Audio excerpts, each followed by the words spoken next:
Good afternoon. This is Carrie Staten with WVU Bad Buildings and the Brownfields Assistance Center. We are going to get started in just a couple more minutes. We're looking forward to sharing some more information with you on the Redevelopment Expert Exchange and WVU Bad Buildings. And our speaker will be with you in just a couple of minutes. Thanks.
All right, thank you again for joining us. This is Carrie Staten, again, of the WVU Bad Buildings and the Brownfields Assistance Center.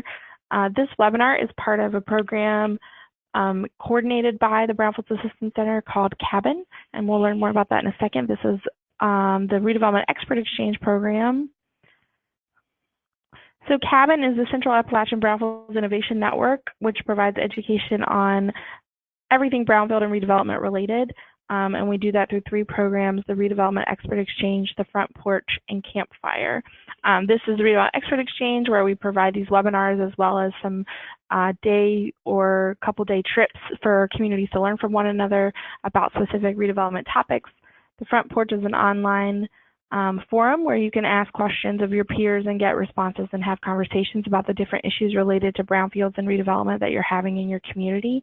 And Campfire is the hub for all of our regional events, including the Regional Brownfield Summit, which happens every year in a different part of Appalachia.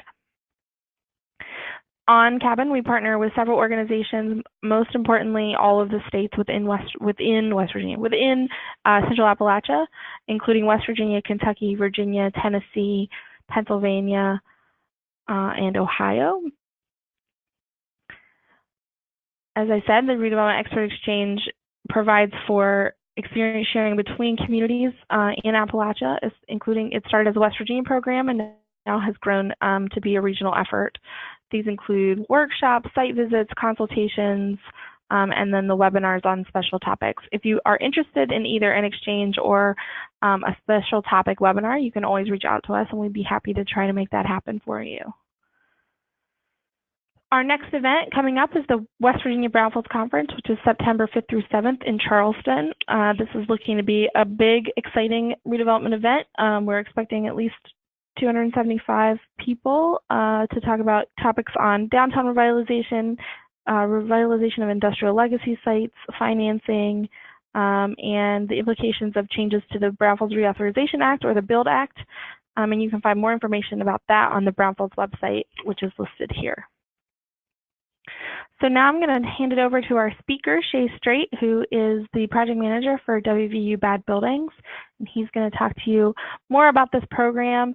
As you heard when we got started, everyone is on listen-only mode for the duration of the presentation, but you can ask questions at any point by using the chat or questions box in your menu, and we will check those at the end, and Shay would be happy to answer your questions at that point. And with that, I'll hand it over to Shay.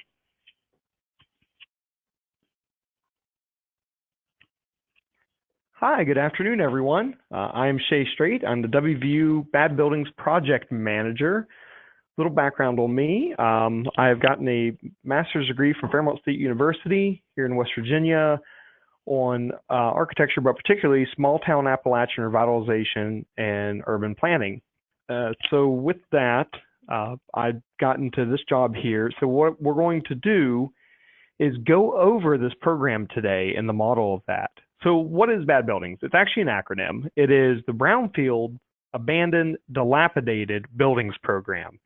It's a statewide initiative currently across West Virginia to give technical assistance and site analysis tools to enhance the abandoned dilapidated building programs in West Virginia communities all across the state.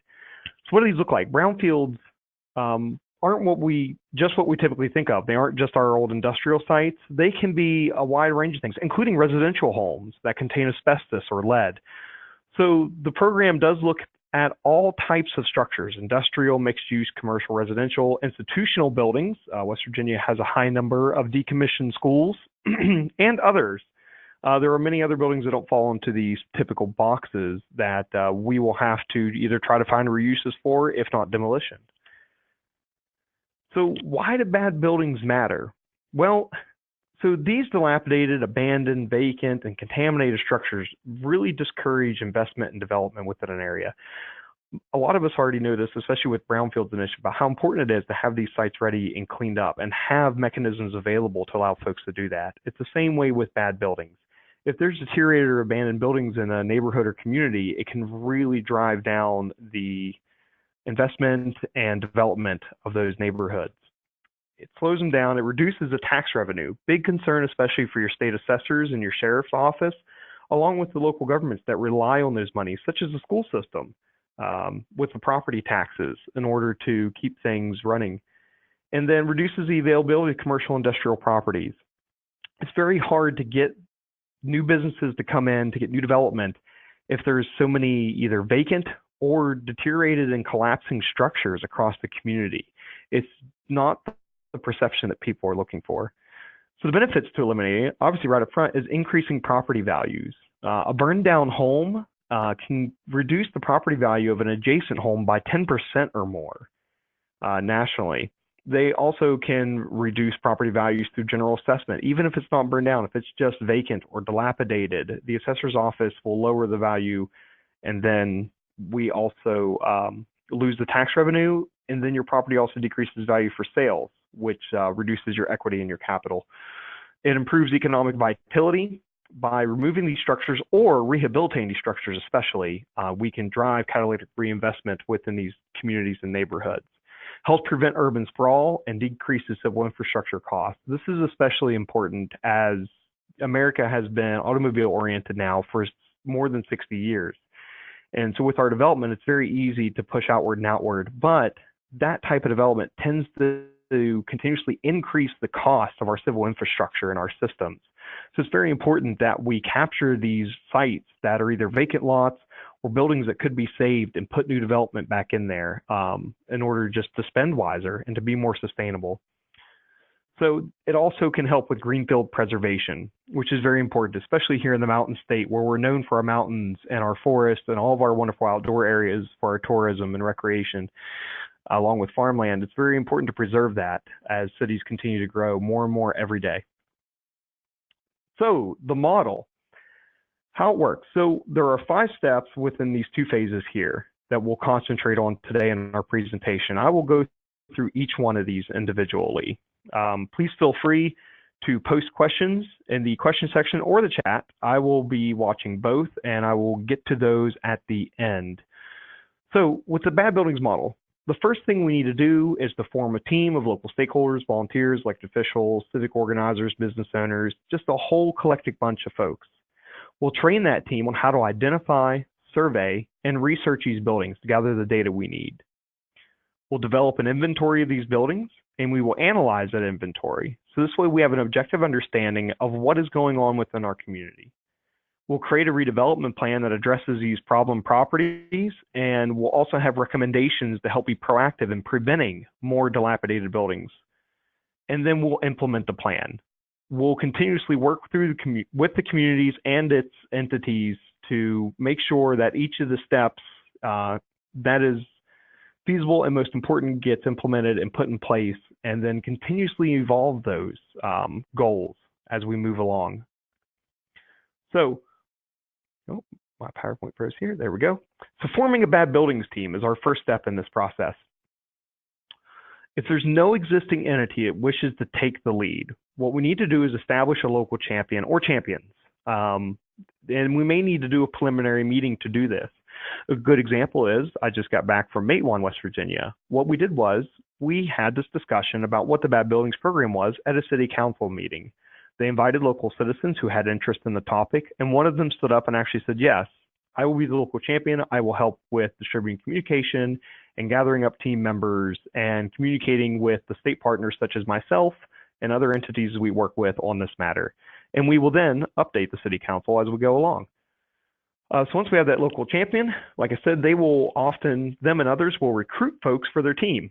So what we're really looking for in these volunteer teams is a diverse group of stakeholders, people who have an interest in the community. So government officials, city council members are especially wonderful to have there to help bridge that gap between the citizens and what it's going to take to get some things done. The business owners, people who are really impacted by these structures, concerned citizens. I love the people who yell the loudest. They definitely keep the energy up in the team. Religious leaders, it's often very important in these communities to have those folks who really can gather up groups to help either give input or to take action on things. And other interested parties, such as regional groups, regional development authorities or development councils are great partners to have in this, as the communities within their region are obviously their concern, and they want them to be successful also. So then we'll name the team. Typically, most folks just say the town or community name, Bad Buildings Team, but others choose to take on some other titles. With Berkeley Springs, they've actually stuck with the name of the entity leading the charge, which is their Historic Landmark Commission Bad Building Team. In Weston, they like to call themselves the Better Buildings Team. So we do have a range of names across the state, but it's important to have an identity, especially as we move forward and go public with the effort that's going on. If there is an existing entity, like I said, we can use their name, but it's very important to allow other stakeholders to join the volunteer group of this existing entity. Once again, in Berkeley Springs, even though it's the Historic Landmarks Commission that's leading the charge on bad buildings, they've still invited several local citizens to join in their surveying and analyzing the inventory, contacting property owners, doing deed researches, and all the other activities that go on. It really helps to have transparency and to have more input. These individuals will be key in keeping things objective. One of the things that works best about the Bad Buildings model is because it's volunteer and often citizen-led, it really helps prevent those individuals who may own these structures from feeling like they are being picked on or pointed out outside of the crowd.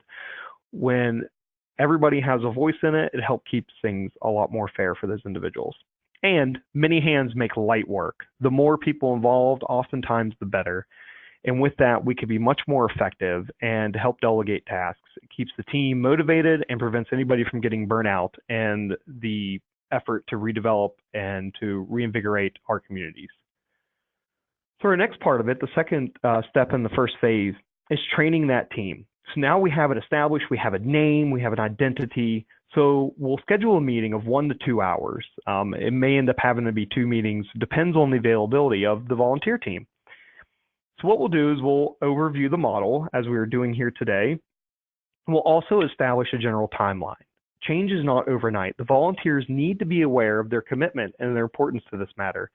Oftentimes, bad building communities are heavily active for 1 to 1.5 years. And then they are hopefully active within themselves for a while afterwards. The volunteers need to be aware that this isn't going to happen in a month or even 2 months. This is something we're going to be working on together for a while because the dilapidation didn't happen overnight either. So we definitely need to work on it continuously. We'll go over the windshield survey in detail. This is the key part and what takes most of the time during this training session. We'll go over the best practices and the safety aspects of doing the windshield survey and what's important. I'll show you that form here in just a moment. And then we'll also go over how to engage with property owners. So we're talking about doing a windshield survey. It's very likely that a volunteer may run into the owner of a property or the renter or other individuals, maybe other concerned citizens are going down the street and wondering what they're doing, taking a photo and recording some information about a structure. So it's important to have that narrative so that we're all on the same page and that we get the point across exactly what the goal is of this program within their community. So here is the sample sheet of our community survey. There's a lot of information here, but I'll go through it real quick. So what we're looking at in the header is things such as who completed the survey and when. Where's the property located at? What is the address, the parcel number? Very importantly, latitude and longitude. Here in West Virginia, we have a lot of rural areas and addresses can sometimes be ambiguous, or they've changed recently. A lot of counties have switched over to a 911 addressing system. So people are sometimes even unsure of their address. A lot of folks use post office boxes here. So it's important for us to have that GPS data to know exactly where these properties are located. We also record whether the structure is vacant or not. The next section down will be the property description. So what type of property is it? What are we looking at? Is this single family, a duplex? Maybe it's multifamily units, big apartment complex, commercial structures. So we'll record that. And then we go into the most critical part of this, which is the structure conditions checklist. So here we've got an objective system in which folks stay standing on the street. You stay on the sidewalk or on the street, and you try to assess the building the best you can. You stay on the public right-of-way. And so we'll be looking at 5 key pieces of these structures. We'll be looking at building, frame, and the structure. We'll be looking at the roof, chimneys, and gutters, windows and doors, siding, veneer, and paint, porch, and entrance overhang. Within each of these is kind of a general description of what it would look like if there's no problems, or if there's a minor problem. So good thing is, let's look at the structure and frame there, the very first one. So under minor problem, the building's not leaning, but maybe the foundations need repairs. A lot of homes here in West Virginia are on pillars, especially the old mining homes, or maybe they had a sandstone foundation wall and a few blocks need replaced, or a pillar needs reconfigured in order to level the home back out. But other than that, it is safe, and nothing is exposed. The siding is not off of the building. No studs are showing. However, a major problem may be that the building is leaning. The foundation is in need of major repairs. Maybe there's a whole section missing. Maybe a corner's come out. A pillar is completely fallen away and not just have differential settling of the structure. Or say if the brick, block, or wood siding was damaged, and now the wood or metal studs are exposed and could be deteriorating, which could cause a structural deficiency within the walls.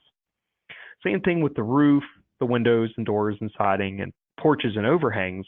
You'll look at those and you'll kind of go through these paragraphs and see which description best fits each of those pieces of a structure.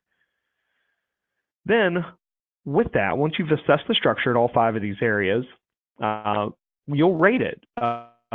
And it's very simple how we do this. So with good, we look at whether a structure only has 2 minor repairs or less, such as maybe the siding just needs repainted, or even the sills on the windows. Just basic maintenance. So this way a property is definitely key turn ready, just needs a little love though. With fair, you're looking at maybe 3 or more minor repairs, but no more than 1 major repair. So maybe if we fix that pillar underneath the home and we get that put back in place and we fix that differential settling, the structure could be very sound and safe and adequate to be used as a dwelling unit again. Or say it's a business and maybe the storefront was damaged. If we repair the storefront, put the glass back in, repair the door and things like that, which would be a major repair, and then it's key turn ready, and we can put a new business right back in there again. Poor is where we begin crossing the line. These are the structures where it's a gray area of whether they could be salvaged and redeveloped or whether demolition would be the best course of action for these. So here they have 2 or more major repairs. So we're talking maybe it needs a new roof and maybe the foundation needs worked on. Maybe the front porch is given way or the overhang has come off the business and fallen down onto the sidewalk. There could be several key things that could cost a significant amount of money and would need to be analyzed to figure out whether the return on investment was worth it for the property. Or if it is like a contributing historic structure, whether its importance is large enough for funding to be put forth in order to save this structure. Then there should be demolished. This is a building that is absolutely not sound and should not be dwelled in whatsoever. It may have fire damage, it may be leaning, the roof may have collapsed, the walls giving way. Oftentimes I see on main streets along river communities, the front stoop of a mixed-use structure will actually fall into the basement as the floor joists begin to rot and give away from water infiltrating from that stoop. Obviously, you shouldn't even enter the structure at that point with the floor giving way and, potential front collapse of the structure at any moment. The second page, which is the right side of the screen here, is something that's optional.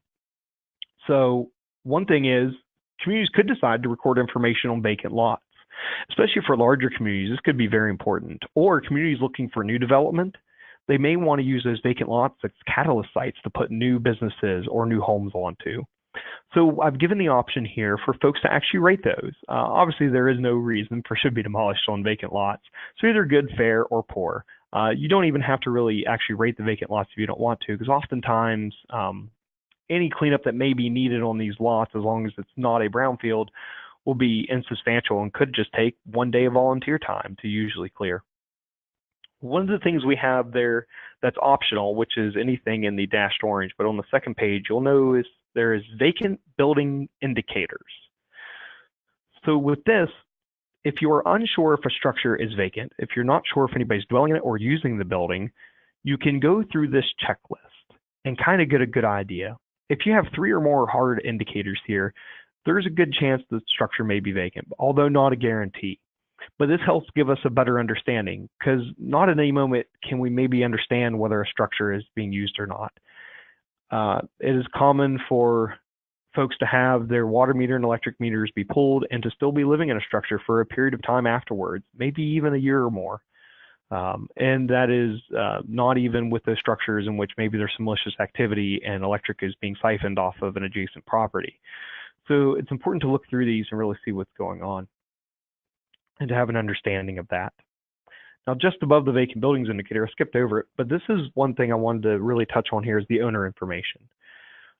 Usually during the survey, we won't actually know this, but it's an option here. We're dealing with a lot of small towns in West Virginia, and people oftentimes know their neighbor and they know these building owners.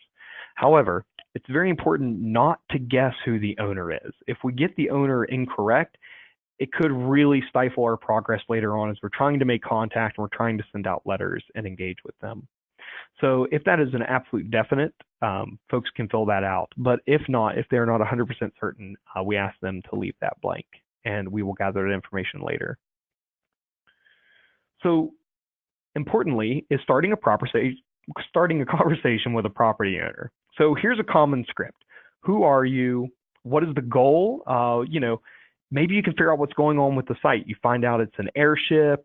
Maybe they've been wanting to open a business in it, but they're just not sure how to get the capital to do so. Maybe they don't know that for historic structures in West Virginia, there is a capital guarantee program for loans in order to start businesses or to rehab those historic structures and to get them in contact with those folks. See what challenges they face. Try to lend a hand and see what's going on.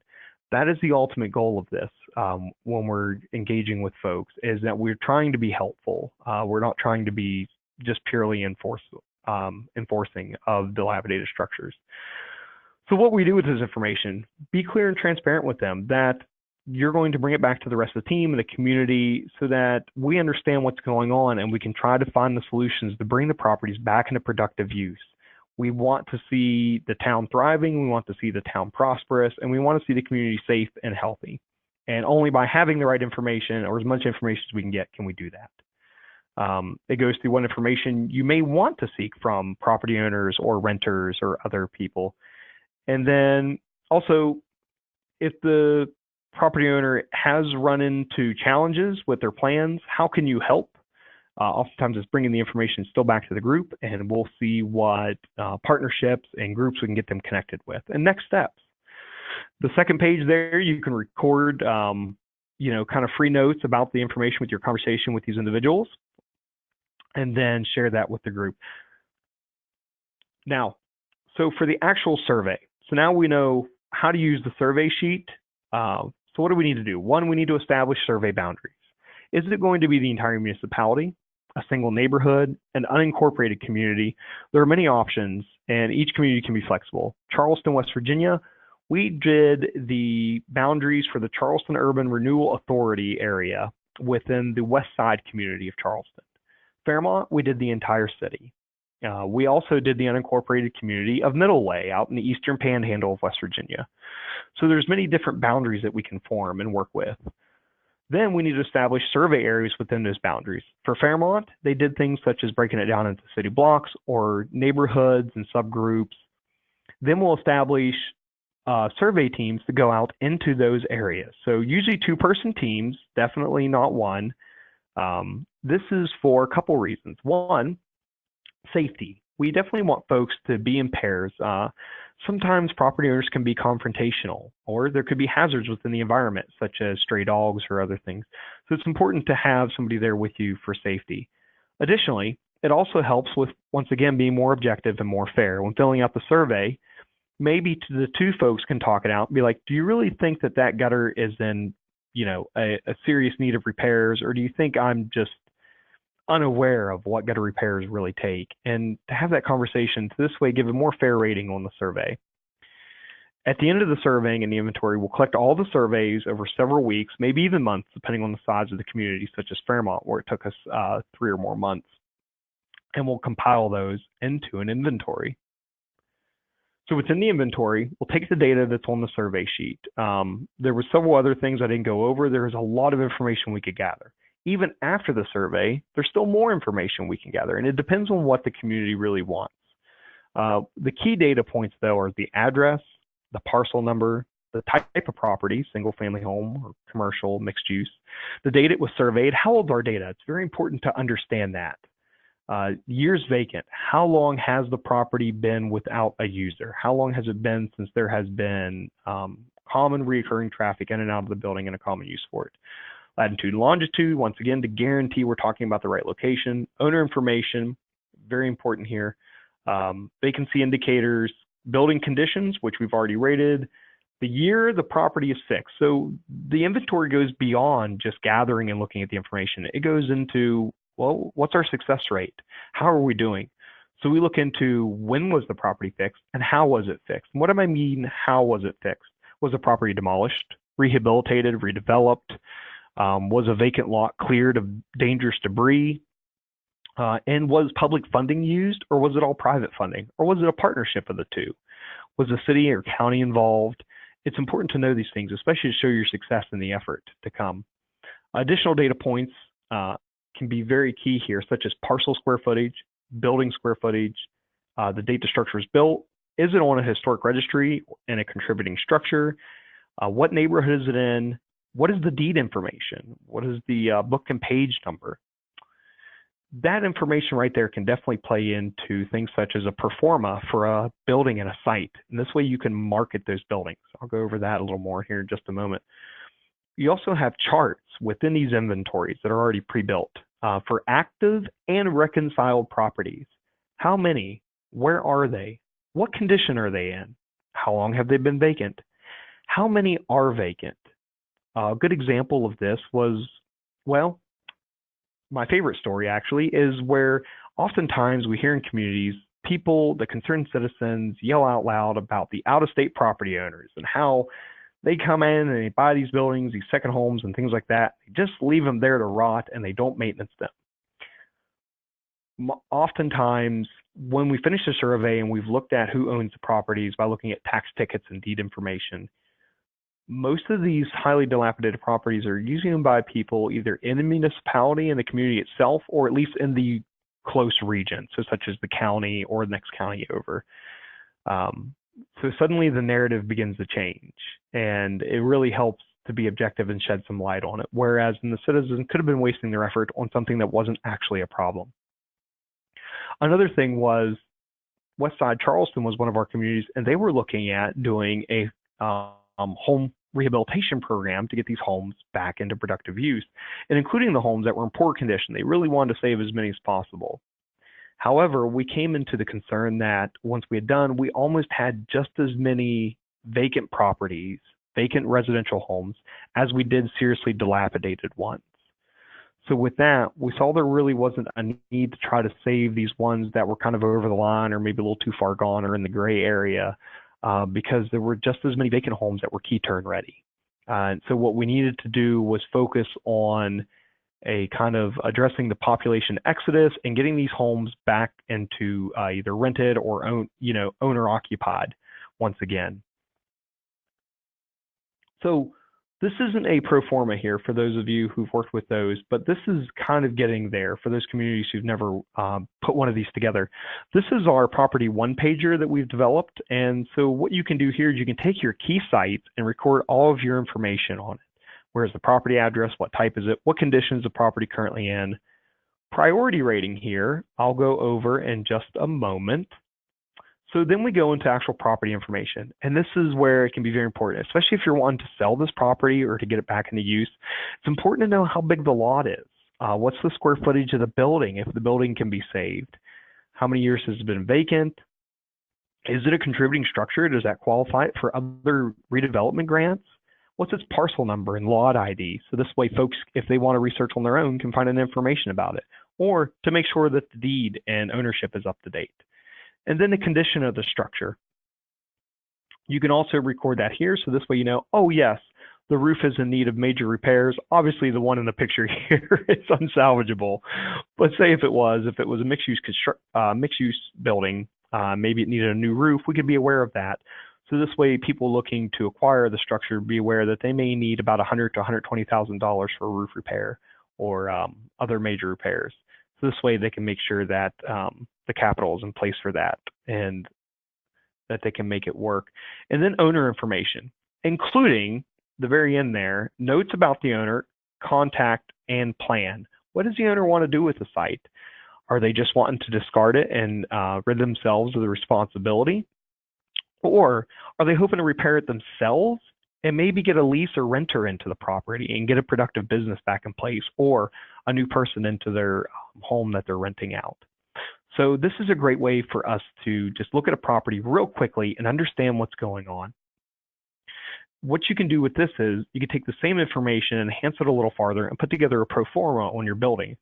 This way you could put together a developer's tour and bring folks into the community who may be interested in acquiring these buildings or doing work, the redevelopment work on these buildings in order to put them back in productive use, especially important for large commercial properties investments, such as the high-rise structures in your downtown urban cores. So then what we'll do is we'll create a redevelopment plan. First thing we need to do is analyze that inventory. Like I said before, oftentimes things come to light that we weren't aware of, like the number of vacant buildings in West Side of Charleston that really overwhelmed us, or how the problem really isn't just the out-of-state property owners, it's actually people in town. So then what are objectively the key issues? Now that we have this information and we can look at it, what is actually going on in the community and what do we need to address? How does this change the narrative, what we thought was going on? Maybe it doesn't. West Side, the community itself knew that their residential housing stock was their largest issue. But once we had these numbers and we're going to bring it in front of the city, it really changed the game for how the city was addressing dilapidated and abandoned homes on the West Side. And we've had a lot of success since. So then we need to have a community visioning. Does the community already have a vision? Has there been a comprehensive plan done, and has it been laid out in it? And if so, does the analysis change that vision at all, any of the priorities or goals? If the community doesn't have a vision, then we need to create one. We need to sit down and maybe even invite more citizens, the ones who've already been volunteering, more stakeholders in, and have that larger conversation about what your community wants to become. Then we'll prioritize the properties with objective criteria set by the community. I'll show more on this here in just a moment, but that was that priority rating we had there. What we want to do is create a top list of sites to focus the community's time and energy on. Now, that doesn't mean that any of these properties that end up on this inventory that we will not address as an opportunity arises. It's simply that we want to make sure that we get the most catalytic properties possible addressed. So this way we can drive change at a much faster rate than if we were to just be mowing grass or cleaning up garbage. So we want to make sure that we get those businesses put back into use. We want to make sure we change the gateways and the entranceways perceptions of the neighborhood, things like that. With that, we'll go over the prioritization sheet example I have in just a moment. So we also want to create a dialogue with the property owner. So now that we have our priorities and now that we have a list of properties and we have top sites, we'll send out a friendly letter, which I'll also go over right after the prioritization sheet. This letter is meant to create dialogue with those property owners and hopefully put them in contact with the Bad Buildings team.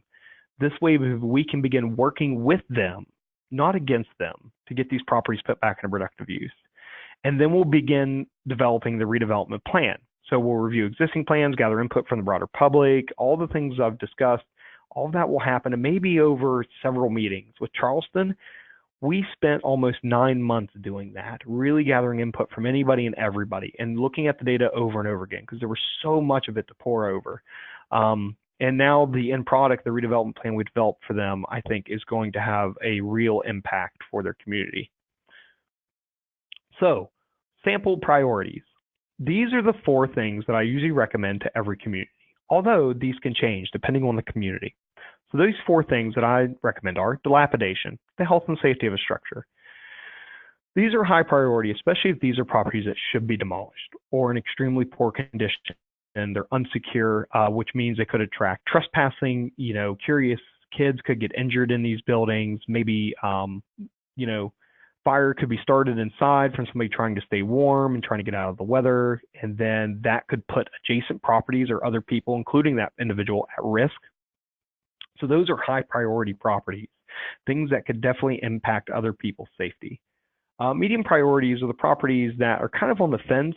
Maybe they are secured, they're abandoned, but they're boarded up properly. Nobody can get in, and there's no significant amount of debris or anything that somebody could fall victim to if they were adjacent to the property or going around it. And the building is definitely not ready to fall over or anything like that. But these abandoned properties, these vacant properties, deteriorate very quickly. So that's why it's still a medium priority or a low priority in which the property is good or fair condition. Basically, it's key turn ready, and it poses no danger to the community. Redevelopment reuse potential. This is kind of in dialogue with the dilapidation. So what we're looking at here is the properties that are key turn ready or the catalytic properties, the key properties that may drive change even faster within that community.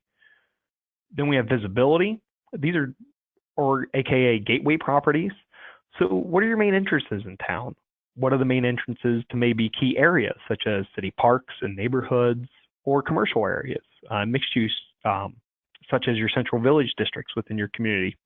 And low priorities are going to be properties that are really tucked away back in communities that often aren't seen except for the people and the low traffic that goes through those. And then there's vacancy. Chronically vacant is anything we consider property that's been 5 or more years empty. If a property has been vacant for that long, there may be a serious issue going on that we need to address. Median vacancies between 2 and 5 years. It's not just a business went out and a new one's coming in a couple months. This is something that's been empty for a little while. So maybe there is some barrier there. And then low priority, anything that's been 2 years or less. The property could just be in a short transition period and it may not be a high concern. Other things that communities may want to look at here that isn't here in the sample priorities are things such as concentration of blight, concentration of dilapidation. They could also look at the historic value of a property. So the next step would be contacting these folks. So now we've rated all the properties, we give them a rating, we add up those numbers and we see where they're at. And now we send out the letters. Now, The reason we do the prioritization first is because when we send out these friendly letters, what we're doing is we're trying to be amiable with these property owners, and we're not even making a guarantee that they own the property. If you go over the letter here, which is also available on our website, you can see that we say we think they may own the property. We list the properties and we list the concerns about those. We also tell them how they can contact us and how that we're hoping to help them address the challenges that they're facing with having these properties into productive use. Then at the end of the letter, we give them a name and contact information, and hopefully they reach out. Now, with the friendly letter, we do the prioritization first. So this way, if property owners don't get back to us and they're part of that top priority list, we may want to focus more on contacting those property owners first. Maybe somebody in town knows a phone number, they know a cousin, or somehow they can get in touch with them, and we can work through that avenue. We definitely don't want to be doing this for the low priorities properties, such as maybe one that just needs a new porch on a home 5 blocks off the main road. May not be as high of a concern. So we definitely want to focus on those prioritized properties first to try to create dialogue and contact with them. Then we need to implement the plan.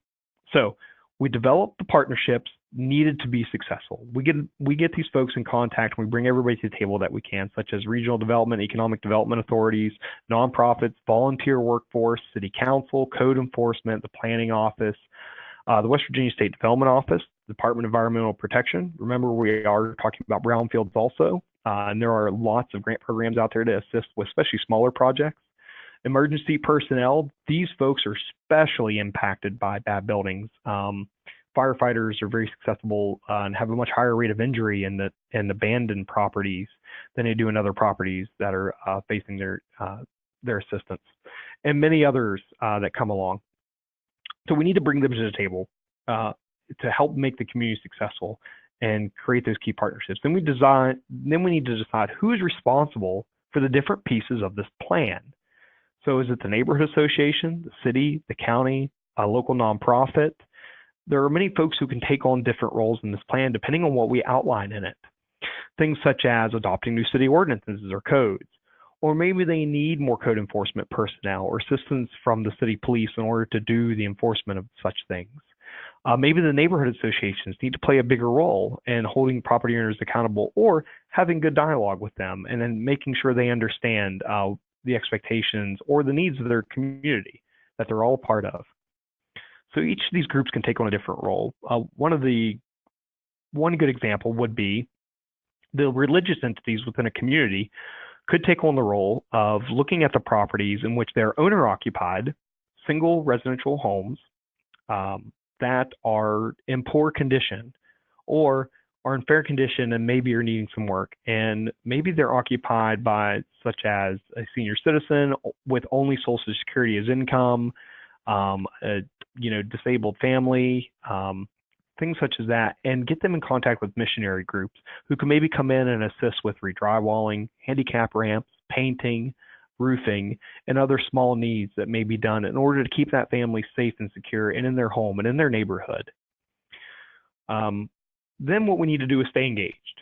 This is at that year to year and a half mark that I was talking about earlier in terms of the timeline. So at this point, we may not need to meet monthly as we would have been during this process. So now we need to either change it to quarterly or bi-monthly, depending on the community, and do follow-up meetings. We need to talk about who is responsible for these things and discuss the progress on these matters.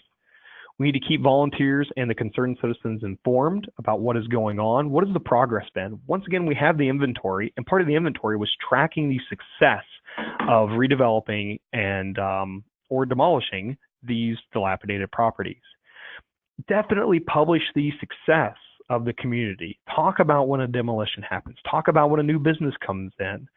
Talk about when a property owner does the right thing and is responsible and takes care of their property and definitely addresses the concerns of the community that they're a part of.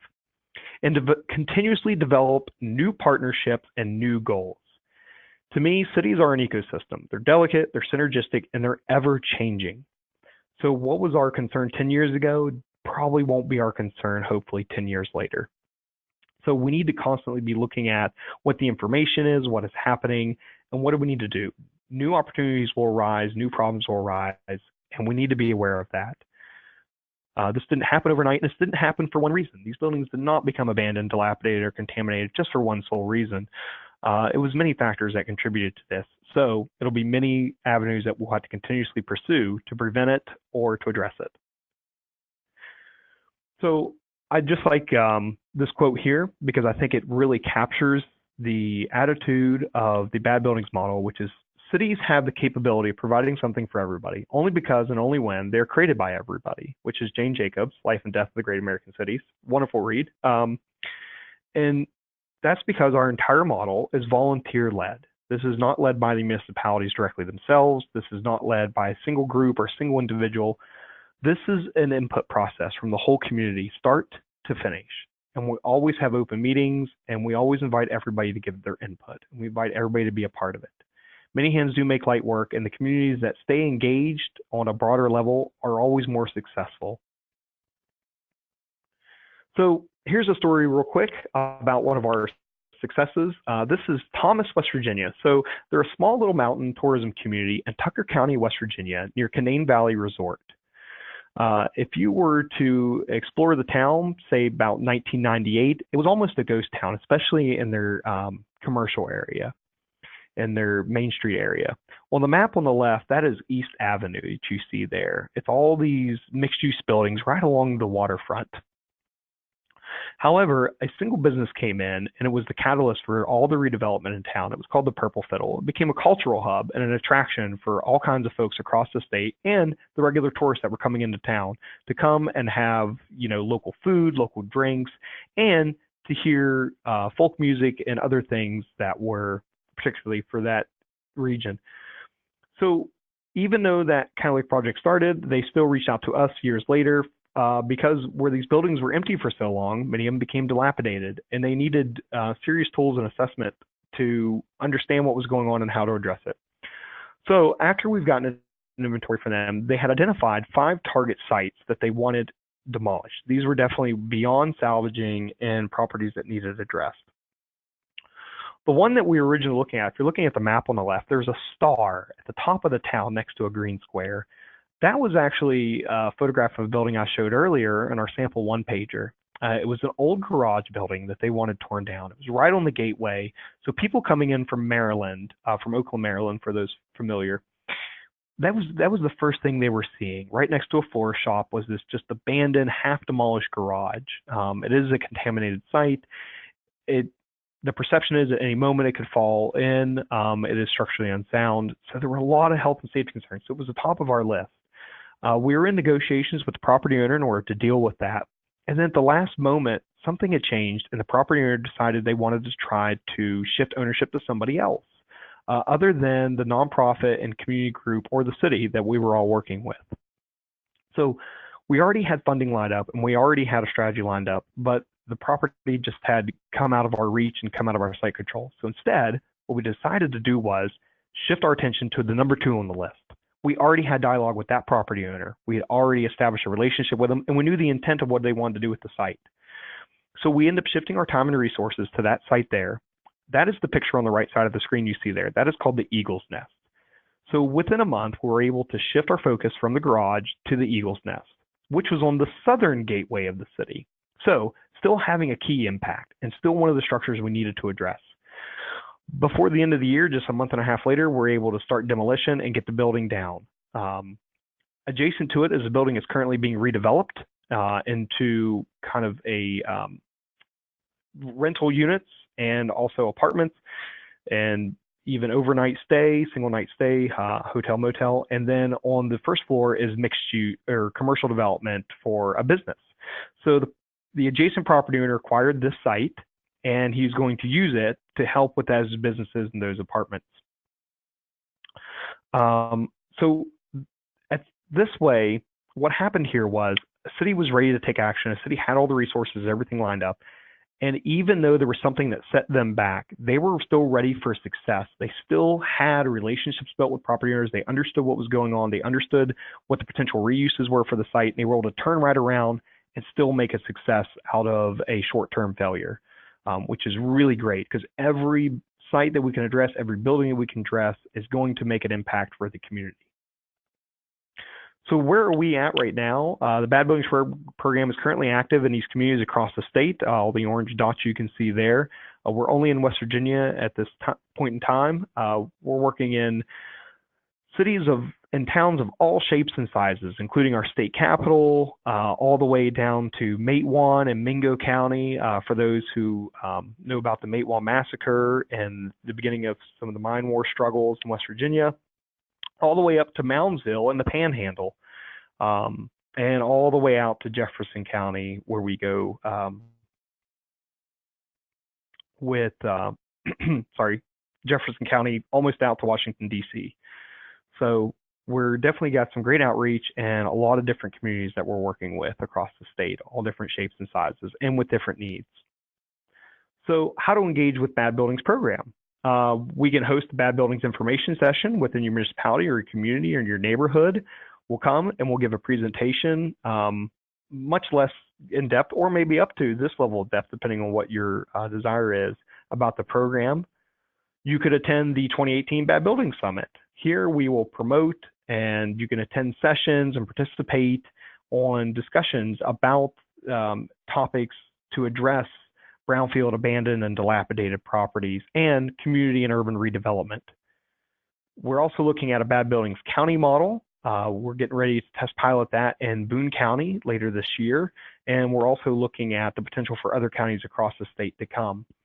And there's also the Property Rescue Initiative. So what is the Property Rescue Initiative? This is one of our current funding sources for the Bad Buildings program. It was created by the West Virginia Housing Development Fund to help provide loan funding for communities to remove and rehab dilapidated buildings, particularly residential building stock. Any city or county may apply for this loan funding, and they also can authorize community organizations or nonprofit organizations to take on the loan on their behalf. It could be up to $250,000 per year, and the money can be used for the acquisition and demolition of residential structures, the removal and disposal of all the debris and the building materials, hazardous materials, and also any of the pre-demolition costs, the survey, the assessments, the title searches, anything that may be needed ahead of time in order to successfully get the property reconciled. So the Property Rescue Initiative also helps fund us to provide this technical assistance within communities across the state and to help prepare them for this loan should this be something that they're seeking, although not a requirement. The PRI program also is currently offering a code enforcement technical assistance in which the current round of funding, final application is due tomorrow, but it'll be renewed next year and next funding cycle. So this is available for any city or county or regional partnership to borrow funds, and this is up to $10,000 in a forgivable loan to be used for the hiring of a code enforcement official, the training of those officials, including existing ones, on testing, certifications, and advanced training such as asbestos abatement certification. Also, the obvious of code enforcement itself and the International Code Council tests and the required certifications to be licensed as a code enforcement official in the state. It can also help pay for the contract labor of code enforcement. So this is an individual who would not be on the city's payroll. This would be somebody you would hire on an as-needed basis as a contractor to come in and do code enforcement for your municipality or your county. So what can it not be used for? Salary. You cannot use the $10,000 forgivable loan to pay the salary of an individual. So, but it can cover a lot of these other things to help get you successful in that. There's also the Abandoned Properties Coalition. It's a group of organizations, local governments, and individuals from across the state tackling one of our biggest issues in West Virginia today, which is bad buildings and dilapidated buildings and abandoned properties. So we address the issues by creating policy teams to advance changes through the state legislation, forming working groups to develop projects to targeting related issues, convening research and contributing to solutions in West Virginia and nationally. So if you'd like to be involved in something like the Abandoned Property Coalition, you can reach out to Taylor Bennett at the West Virginia Community Development Hub, and her email address is there at the bottom left of the screen. It's also available on our website under the APC tab. One of our other partnerships through PRI is West Virginia University Land Use and Sustainable Development Law Clinic. They provide legal and planning services to conserve land and water, support local land use planning, and efforts and educational opportunities for law students and citizens of West Virginia. So they help support local land use decision makers. They address wastewater issues, provide educational opportunities for law students. One of the key ways they help with us and our initiatives on bad buildings is they help cities understand code enforcement. They understand the civil procedures and the legal procedures and fines that go along with that, and help understand the ordinances and how those operate and what is required of them, especially because even though somebody may own a bad property, they still have rights, constitutional rights of notice and so forth to that property. So we need to make sure that the communities are being respectful of that. If they are a problematic property owner that's not working with the community, we still need to treat them right. So we make sure that the neighborhood and the municipality or the county understands that. So this also helps to educate the local population on maybe why it sometimes takes so long to address some of these buildings and some of these issues. And that's because there are mechanisms put in place to help be fair to everybody as much as possible. For more information on them, you can reach out to their director, Catherine Garvey, and her phone number and email there is at the bottom left of the screen, or you can also obtain it from our website. So if you would like to get more information about the Bad Buildings program, you can visit our website once again. You can contact me directly. I'm Shay Straight there. There's my email address and phone number. Or you can contact the director, Carrie Staten, and her email and phone number is there also. So I hope you enjoyed the presentation. I'm going to now check for questions or things posted in chat.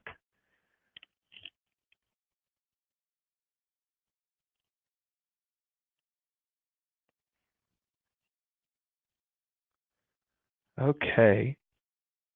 Shane, I want to thank you very much for being engaged with the questions. And so I'm going to start with yours now.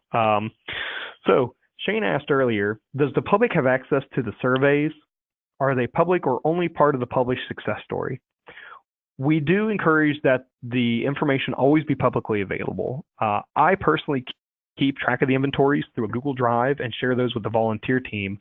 And I encourage the volunteer team to share those at any moment with the community. We always have open public meetings, and any time in which we're discussing the inventory and the surveys, all that information is available to them. Does the survey include questions about landscape impacts, water, sinkholes, trees, animals, drainage to the buildings? The surveys don't directly include information about that, but what we do have is in the inventory, there's an extensive section for notes across multiple areas, including ownership information or property conditions, in which the survey and volunteer team can put that information in there. If we think it's important to know and understand that, especially in terms of making the property safe or put it back in productive use, we'll definitely record that information there. I've seen all kinds of wonderful information recorded there that is usually circumstantial, just like you're stating there. So then Shane asked, how do you navigate situations where building owners have good intentions for their building, but have been talking about it for a long time without following through? And particularly when the lack of movement makes the community question the building owner's ability or true interest in rehab or revitalization. Well, there's a few different ways to go about it. One is always public pressure. Public pressure is a wonderful tool to use, especially if you can get the community and the citizens themselves to kind of pressure the property owner.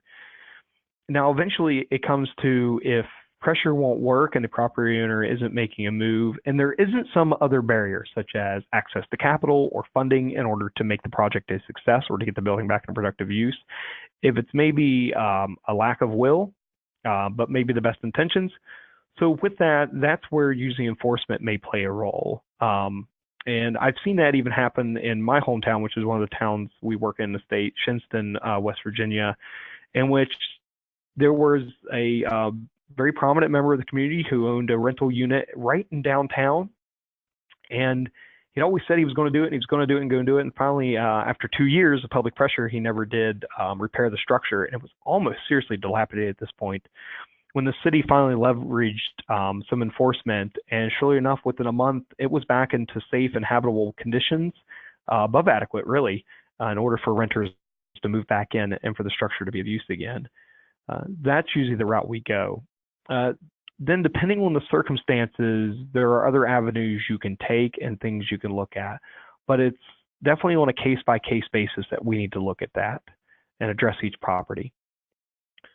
So Shane's last question he had given here, given zoning is often a four-letter word, yes, it is, have these efforts been used to advocate for policy, zoning, ordinances to prevent bad buildings?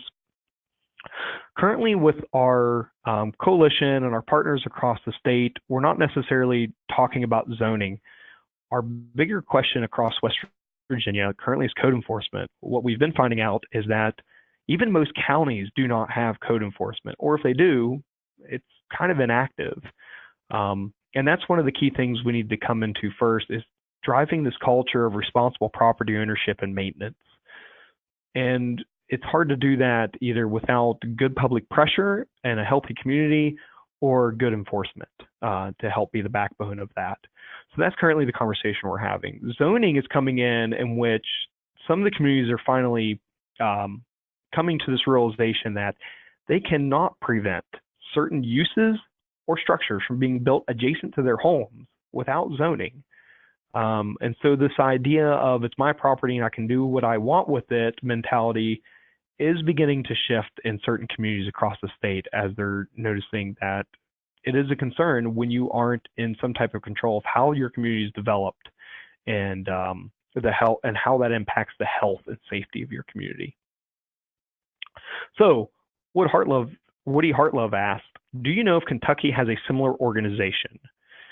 I am not sure about Kentucky, but I do know that Tennessee does, which once again, I know is just another neighboring state. But currently there's a lot of wonderful effort going on in Memphis and Chattanooga to address abandoned, dilapidated, vacant, and contaminated properties. In fact, Tennessee even has an environmental court specifically to address contaminated properties and environmental issues across the state. And Memphis is using that court to address its dilapidated properties. So they are one of the precedents to look at, along with our program here in West Virginia. Another great place to look out to, which for Memphis there, you can go to the University of Memphis Law School and get a hold of those folks and look at what they're doing. Another group besides us in Memphis is Cleveland, Ohio. They've also been one of the leaders in the state in the country for coming up with programs and systems to address abandoned and dilapidated buildings across their community, especially in their neighborhoods. Kermit Lind, who's in contact with those folks in Memphis, Tennessee, is leading the charge up there in Cleveland, Ohio. So that would be another person I would direct you to in order to maybe establish such an organization in Kentucky. If there is one and I am unaware of it, I would love to know about it and love to be in contact with those folks, because I think the more we talk nationally too, the more successful we all can be with these programs.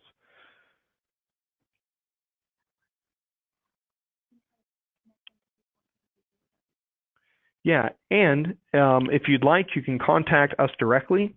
You can shoot me an email or carry an email, and we could try to reach out to some folks in Kentucky and see what we can find out for you and see if anything does already exist.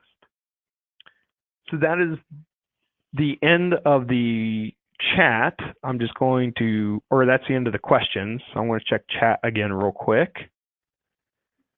Okay. There are currently no messages in chat or questions. So I'm going to just give everybody just a few more seconds to type anything else up they would like. Once again, thank you all very much for participating in this Bad Buildings Program webinar and this Redevelopment Collaborative Exchange webinar through Cabin. This was recorded and it will be available next week to watch again or to share with others who may be interested. So please feel free to do that if you so wish. If there aren't any more questions at this time, which I'm not seeing any come up in the questions box or the chat box, please feel free to reach out to me directly or to Carrie if you do have any other information you would like to receive. I tried to cram as much as I could into 1 hour. So it's a very in-depth model and program, and I'd be glad to go into any other conversations or dialogue with you all about this matter. So thank you all very much for participating. I hope you have a wonderful day.